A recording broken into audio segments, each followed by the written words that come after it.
This is a brief and general lecture on the early history of photography in art.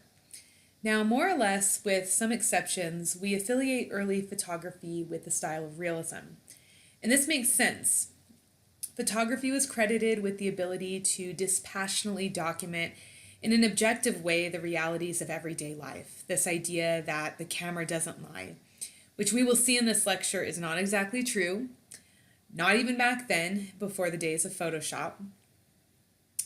And the advent of photography in its early history gave artists and critics a lot to talk about, which is what this print, this lithograph, is alluding to. On one side of the debate, you have these people that are saying that photography was not art. And much of this belief stemmed from the fact that most photography was initially being used for commercial purposes. It was being used as illustrations for print media, such as books or magazines or newspapers. Photography's documentary, commercial purposes were considered in contrast to the higher aims of fine art production. Fine art was viewed as a sacred cultural object that should not be sullied through associations with the banal, with the everyday. This view of photography has been quite pervasive, and in many ways, unfortunately, it still exists today. There was also the argument that photography removed the hand of the artist, that it was basically a mechanical contraption that was creating an image. And of course, this is very short-sighted because to take a good photograph, you have to have a pretty solid command of how to compose a composition through the strategic use of formal elements and design principles. Some of this hand of the artist business was also perpetuated by the fact that photography did incite an emergence of a whole crop of amateur photographers, and their lack of formal training caused consternation to the official art institution. Now, the other side of the debate was overly celebratory. Not only were they saying that photography was art, but they were saying that it had revolutionized art to the extent that painting was now dead. No need to paint anymore. The realism of photography was unaltered. It was completely objective, and it mirrored reality. And this could not be rivaled by painting because the argument was painting was liable to be affected by the personal subjectivity of the artist. Now what happens is in 1826, there's a French inventor named Joseph Niepce, and he's working with ways that he could use light to permanently hold on to an image. And he developed a process known as heliography. And from heliography is produced the heliograph, which is considered the very first form of photography in a mechanical context. His process involved exposing a pewter plate treated with bitumen and lavender oil to light. And it was this exposure to light that caused a chemical reaction that recorded an image onto the plate. What we're looking at is believed to be the first photograph ever made, which is super exciting for sure. And we can see with this earliest form of photography that there were some issues that needed to be addressed. And that's okay. We just thank Niepce for getting the ball rolling. So the heliograph's a major step, obviously, in the development of photography, because it's like the first one ever. But there are still some problems that need to be addressed. And you can probably get the sense of that just simply from looking at this image. The main problem was that the exposure time was very long, and that affected the clarity of the image. Now, for some of you older people, think back into the day when we had these things called cameras. They were their own little thing. They were on a phone, a camera. And when you were posing for the camera that had film in it, you had to hold still while the picture was taken. It was like this click.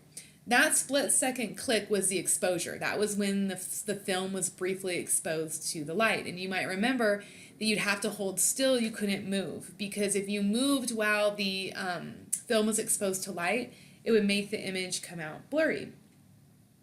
So here, for the heliograph, the exposure time, the time you have to hold still, so to speak, 8 hours. 8 hours. Now you can see how this would affect the quality of the image. This is an outdoor scene of a roof. Think about how the light quality changes over the course of 8 hours. That changing of light, that idea that the image is not still or stationary, is what caused the image to come out blurry. Now, a lot of people began to work off of Niepce's idea. And in 1838, there were two people that made considerable improvements to the heliograph. One was the English scientist William Henry Fox Talbot, and then the other was the French painter Louis Daguerre. So Daguerre invented what was called the Daguerreotype, which was a fine, detailed, exact replication of an image on a metallic surface. More specifically, it was a copper plate that was treated with silver iodine and mercury vapor, which I'm no chemist, but that sounds like some pretty intense chemical situations going on. Now, the changes in the material did have an effect significantly on decreasing the exposure time. So instead of the 8 hours exposure time of the heliograph, we have the greatly reduced exposure time of 10 to 20 minutes with the Daguerreotype. This is one of Daguerre's earliest photographs, and it shows that there was a great variety of texture and by extent detail that could be achieved because of the way that it could record an infinite amount of values, which values is referring to the range from light and dark. But again, you have to hold still. So this is a Parisian boulevard, but the streets are empty. Now the streets actually weren't empty. The problem was that people were moving around, bustling city streets, so these images are not being recorded. Except, you'll notice right in here, we have this man whose shoe is being shined. He was recorded in the image because he was standing still long enough to be recorded onto the plate. This guy doesn't even know it, but he's the first guy in the entire history of photography to ever have his portrait taken. Now, this is the example of the other photography invention, the one by William Henry Fox Talbot. And he is calling this the Calotype. So this is a really slow-going process, and what they did is they fixed negative images onto paper that was covered with light-sensitive chemicals, particularly a silver iodine. Now, when it was exposed to light, the part of the paper that was exposed to the light turned black. Now, this actually is working with this idea of negatives, okay? Which again, think back to the old school method of developing photographs back in the day when we used cameras that had film. So you might remember this, if you're old enough, that when we would take photographs, when we were done with the roll of film, you would turn it in and it would get developed. And you get your photographs, and in the package at the back there would be the negatives. If you wanted to get reproductions of your photographs, you would turn those negatives in, and that's how they would make the reproductions. That idea is based off of the negative approach of the Calotype, which is what Talbot is developing. Now, this was an advantage over the Daguerreotype because the Daguerreotype was one single unique image, where with the Calotype, reproductions could be made. There's some problems, though, with the Calotype. First, the negatives were made on paper, and because of the texture of the paper, it was hard to record the kind of fine detail that we saw with the Daguerreotype. Now, for some people, this was not a problem. They liked the lack of detail. They kind of thought it visually aligned their work more with the romantic style rather than the more descriptive, realist style that photography tends to be associated with. They saw this kind of fuzziness achieved from the lack of detail as being more expressive, rather than being objective and descriptive like the highly detailed Daguerreotype. The other problem was that the Calotypes were on paper, so they faded quickly, while the Daguerreotype, that was more of a permanent image. Now, portrait photography. This is something to talk about because this was quite popular at the beginning of photography's history. This was a way for artists to make money. It was a commercially viable medium because people wanted to have their portraits taken. They wanted their image immortalized with that realism, that supposed realism, that only photography could provide. Now, this really revolutionized art in a way because it democratized the portrait. The photographic portrait was affordable to almost everybody. People like you and me, we totally could afford to have our picture taken with photography. Whereas before, with the painted portrait, those were super expensive, take a long time to make, and that was available really to only a select few, those who were wealthy. Now, everybody could have a picture of themselves or their loved ones. Now, Julia Margaret Cameron was a photographer who specialized in portraiture, She wasn't educated as a photographer. So this is one of these examples of the amateurs that I was talking about at the beginning of this lecture. She just kind of like, I don't know, picked it up when her daughter gave her a camera for her 48th birthday. Started taking photos. No, hey, she just turns out to be one of the best portraitists of the entire history of art. So she is most known for her portraits of great artists, philosophers, authors, and scientists. And she had a very clear signature style. It's very easy to identify a Cameron photograph. What she did is she take close cropped photos where she focuses in really, really close to the face of the viewer. Not a lot is visible otherwise in the composition. These were known as head portraits. So the subjects fitted into this really close frame, and the image is deliberately blurred and out of focus. Now, what made this image appear out of focus was that she deliberately used a long exposure time of 5 minutes. Now, remember, the subject has to be completely still during that exposure time. Now, with the Daguerreotype, that's a really long time to not move at all for 10 to 20 minutes. What they would do, I brought this picture in, is they would actually physically clamp people onto a chair. Your neck would be clamped in back here, your back would be clamped in, and that would prevent you from moving, which sounds super uncomfortable. This is why people who have their portraits taken with a Daguerreotype look so stiff and uncomfortable. And here he is right here, the man, the myth, the legend, Louis Daguerre, and you can see he's really stiff. We don't get that sense of stiffness because she's not clamping people to chairs. Cameron wanted people to kind of, be able to move slightly during that 5-minute period to capture that natural movement that the body makes. And it comes out kind of blurry, kind of fuzzy. I really like this comparison too. I think it's really instructive because it gives us a sense of how creative Cameron was in her approach to photography, where you have this blurriness that complements this really expressive use of light and shadow to highlight the structuring of this person's face. And again, this would be more aligned with the romantic approach to photography because there's something really dramatic and mysterious in this portrait. Love it. Now, similar to the romantic style, Cameron really seems to rely on allegory. Here, we can see this is a reference to Carlyle, his creative genius and his intelligence. He was a historian. And so with this light, it kind of helps to illuminate this intense expression. Perhaps he's deep in thought.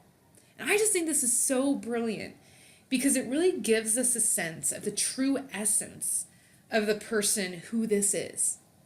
It's not just simply taking a picture of his physical features, which is kind of the vibe I'm getting over here. I don't really get too much of a sense of Daguerre beyond what he looks like and the fact that he looks pretty uncomfortable. Now, the type of photography that Cameron worked with was the Albumen silver print.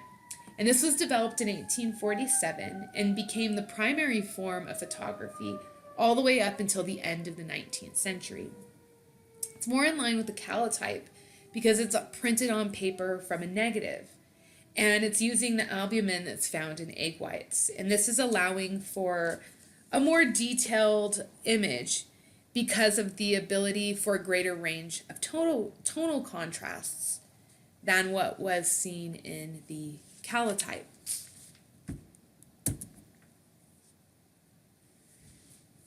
Now, prior to the advent of photography, there really weren't many illustrations in books or magazines or newspapers. The illustrations that did exist were created by artists, kind of like what we were looking at the very beginning of this lecture with the lithograph that was made by Daumier. So there was this kind of like subjective nature to them because they were handmade by the artists. But the idea was that photography objectively captured life with exactitude, and they were easy to reprint these images in this print medium. Because of this, what we see the rise of photojournalism, right? People trying to document news through imagery. So there's the photographer named Timothy O'Sullivan, and he was known for his photographs that documented the American Civil War, which was the first war that was fought in the industrial age that was documented from start to finish using photography. It's pretty significant.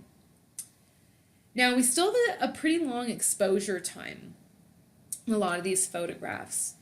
But despite that, photographs taken by people like Timothy O'Sullivan did give a detailed report of all aspects of the war. What it was like when they were not fighting wars, and they were sitting in the tents, when they were setting up in their battle formations, or what we see here, which is really the unfortunate component of war, which is the death, the carnage of the battlefield. In this photograph, you have these like bloated, twisted bodies, and they lie as far as the eye can see into the background. It's like death is the crop of the field, which is what this title suggests.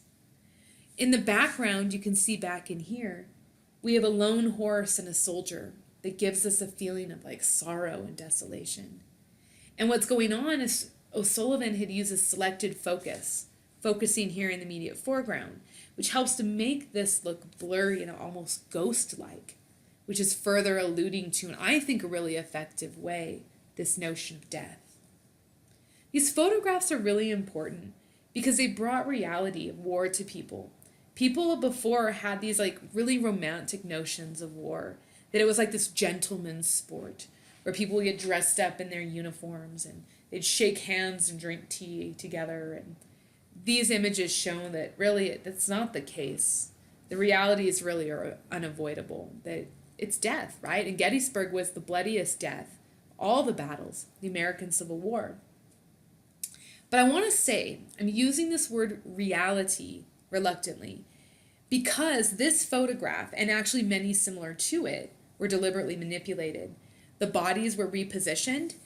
O'Sullivan did things like actually turn the head of the deceased so that it faced the viewer, opens the mouth so it's in this kind of like creepy death scream mouth. They would do stuff like alter the uniforms, like put Confederate uniforms on Union soldiers or vice versa. They'd like position guns or other props in certain ways. And they would do this obviously to enhance the visual drama of the image, like seeing this guy's dead face looking at us, like that's a thing, that's impactful. It also, though, was done oftentimes to communicate messages that were more sympathetic to the Northern cause. This is because most of the photographers of the Civil War were from the North. The North had put a naval blockade onto, I hope that doesn't show up. If it does, ignore my run your PC sign. Get out of here. Okay, sorry. This is because most of the photographers were from the North. And the naval blockade that they had set into the South prevented the South from getting food and other supplies, which would include photography supplies. So that prevented Southern photographers from taking photographs. And then also there was a lot of economic woes in the South. And so if you have like trouble getting enough food or enough money to eat food, photographers are not going to be spending money with photography equipment. Now, another way that photography was quite impactful was the ways in which it allowed for the eye to see that which was not typically visible, particularly this idea of movement through space. So what we see is many artists, not just simply photographers, but artists as well, people like the American realist Thomas Eakins, they looked to photography to study movement. And they tried to intimate movement by creating these series of images where we see repetition.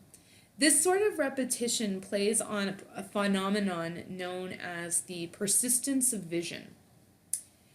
And it's this idea that the repetition provides this sense that the images are continuous, and therefore they capture motion. This idea, these type of photographs, this is the direct precursor to the development of the motion picture. So in these sorts of photographs, what would happen is you would have the camera being activated through these switches that would trip the camera to take the photograph. In this sense, what we see here, this would be activated by this horse as it ran around the track. This series of photographs was actually inspired by a bet between the governor of California at the time and some of his friends. The governor was Leland Stanford. You don't have to know that. The bet was this. Leland Stanford, the governor, bet that the horse, when it runs, all four legs would come off the ground. Everyone else like, no, not possible. So what Stanford did is he commissioned the artist Maybridge, looks like Muybridge, but it's Maybridge, to take photographs to confirm what actually happens, which Maybridge accepted this commission, but had to postpone it because he was on trial for murdering his wife's lover, which I think that's kind of scandalous. By the way, he's acquitted, and now he can come back and take some pictures. So he takes the photographs, right, to see who's going to win the bet. And there's $25,000 on the line here. I pulled out my inflation calculator. That would be, in today's money, $630,000. These people are betting $630,000 to see if horses' legs come off the ground. And take a look at the photographs. Leland Stanford was correct. The 4 come off the ground, which we can see right in here. So what we're seeing that photography is used not just simply to entertain the whims of rich men who don't seem to have a lot else to do otherwise, but it's also being used for scientific and observational purposes. And what we will see is this will continue to be significant in art making as we move on to later styles of modern art.